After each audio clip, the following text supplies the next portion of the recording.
हमारी खबर जिसमें ये साफ था कि बिहार सरकार के उन भूमाफियाओं पर कार्रवाई में दरभंगा के कितने नाम हैं।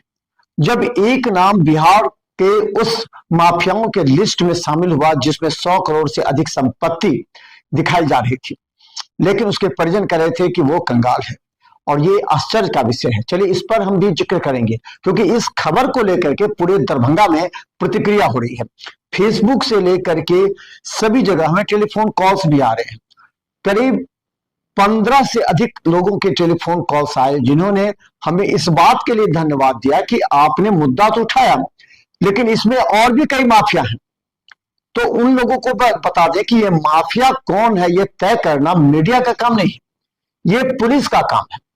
पुलिस के रिकॉर्ड में जिस का नाम और खासकर रजिस्ट्री ऑफिस में गवाही के तौर पर कुछ लोगों के नाम हैं, यह बात हमारे गुप्त सूत्र से बता रहे हैं।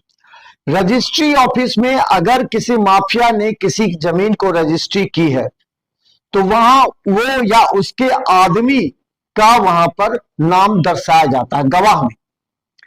तो अब इस बात की भी जांच यहां से नहीं, क्योंकि वो सब कुछ दिखता है, पटना से ही जो पुलिस मुख्यालय से जो सूत्र बता रहे हैं कि ऐसे लोगों के नाम संग्रहित किए जा रहे हैं पूरे बिहार में।